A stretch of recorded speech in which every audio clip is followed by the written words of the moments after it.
He's often referred to as the machine due to his superhuman calculation ability. He's one of the strongest potential challengers to the World Championship. I'm very happy to have with us world number 2, US champion, Fabiano Caruana. Welcome to Gibraltar. Thanks for having me. And you were coming back here, Fabi, after 2011. Yeah. So after all these years, what made you come back? I wanted to experience something a bit different from the tournaments I usually play in. An open tournament is a different challenge. It's it's not a new experience, but it's something which I don't normally face, and it's interesting for me. It's also, I think, more fun to play different players, and it's one of the most reputable open tournaments in the world, so it was a good choice, I thought. And do you personally enjoy an open tournament or a closed tournament more? What's your personal preference? I think because it's different, I prefer open tournaments. I mean, in closed tournaments, I usually play the same, dozen players. Usually you have the same repertoires or some variations of that, and you have to try to find something new against the Berlin or against the Petrov or against the Najdorf, and it can get pretty tiring and very difficult to find something which your opponent doesn't expect.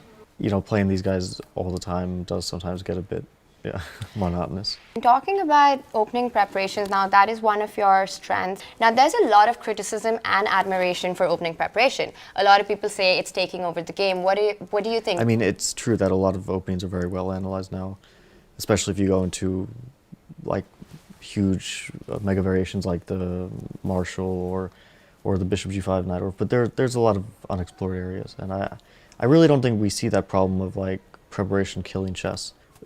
If they can't find advantage in the main lines of long theory, then they'll just deviate from the very start, and so you'll get interesting chess either way. Let's go back a little bit to how it all started for you. When you were 12, you moved from the US to Madrid, and purely, I mean, the main reason for it was your game. Now that's a big commitment for the whole family to relocate. Yeah, I mean, my parents made the decision at the time to go to Europe. They wanted to see Europe. They wanted me to experience a different culture and a different sort of life. So I left school in the United States and I went to Spain, and I started playing chess very consistently and studying chess a lot more. Along the way, you had a lot of coaches that you worked with, a lot of different trainers. Now, how do you decide that? Right now, you're working with Rustam Kazimzadov. I mean, I've worked with a lot of coaches, and for the last like 2.5 years, I've been working with Rustam Kazimzadov. Before that, with Vladimir Chucholov. I mean, I've worked with a lot of coaches and also other players who were like, less consistently than my main coaches.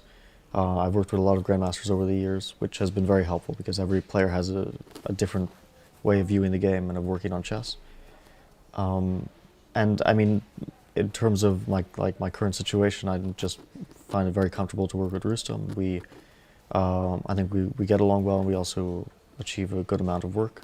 And I think we have a pretty high level in terms of our analysis and our work ethic. Now, of course, computers are indispensable in today's time when it comes to preparation. What is the right way for a player to use the computer? How would you advise them that they should use the machine?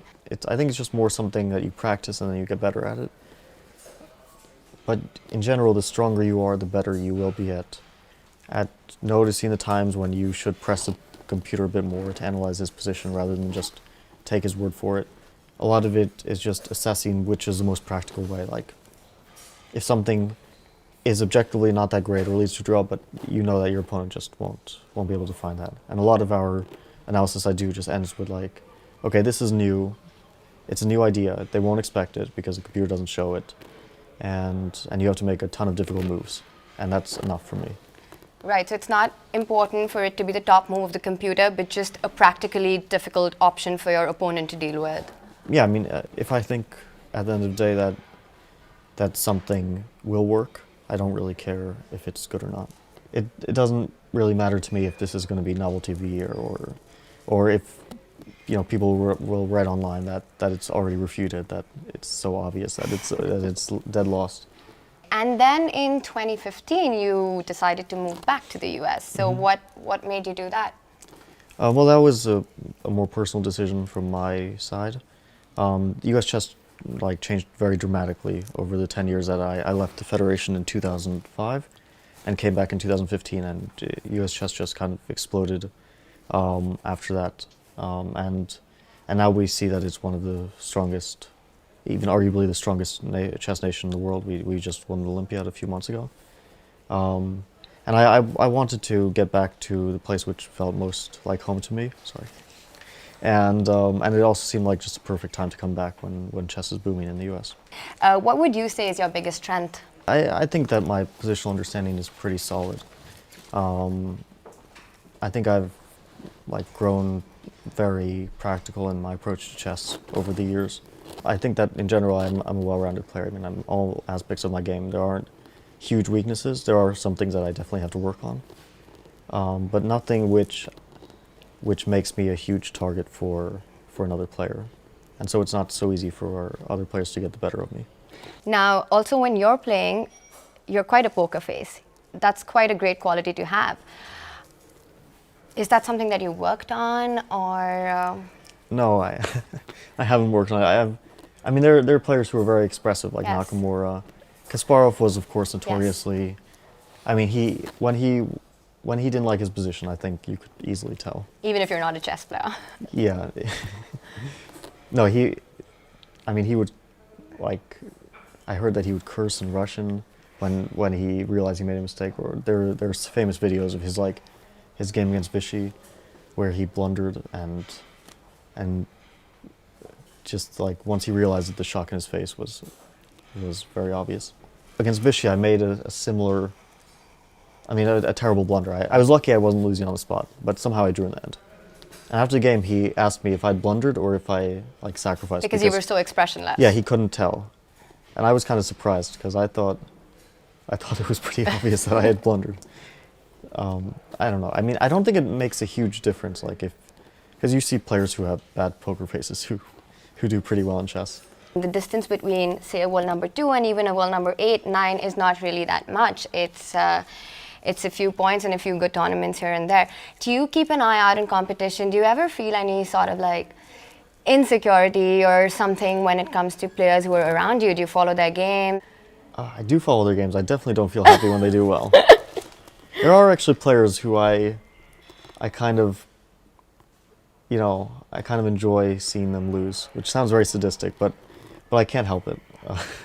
But I don't think it's because of rating. It's just, okay, right now I'm counting on rating somewhat to qualify for the... So who are these players? Oh, I'm not going to say that.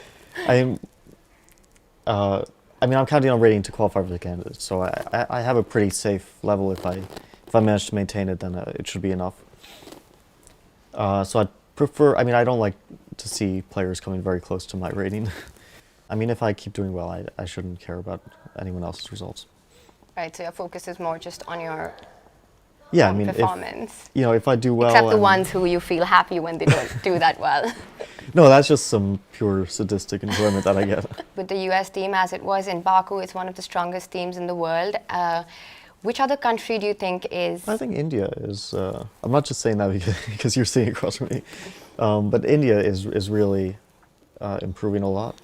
And, in the Olympiad, they always do well. I think they got 4th. Yes, they did. Yeah, and in the last one. They are a very strong team and probably will continue to get stronger in the future. China, despite their bad results in the last Olympiad, are of course very strong and they're still improving. And you never know because there's so many young Chinese players who are up and coming and you haven't even heard of them, and then you at some point see them pop up in some tournament and gain 100 points. We saw some surprising results from Iran. Yes. With their very young, they had a teenage team and they scored very well. Or even Norway, with Magnus leading it, and then They did really well as well. yeah, if their younger players continue to improve, like Tari or I'm not sure who else is very promising, but yeah, they get some players closing in on 2700. They could also be a contender for medals in future Olympiads. Right, now there's been a lot of talk about how the gap in rating between you and the world number 1 is getting really close. You're 13 points behind him. Is that something that you think about? Is that part of your goal? It is a goal. I do want to at some point catch up to him in rating or overtake him. If I continue playing well, then at some point it might happen. We wish you all the best for the TradeWise Gibraltar Chess Festival. Thanks. And can't wait to see you in action. you. Thank you.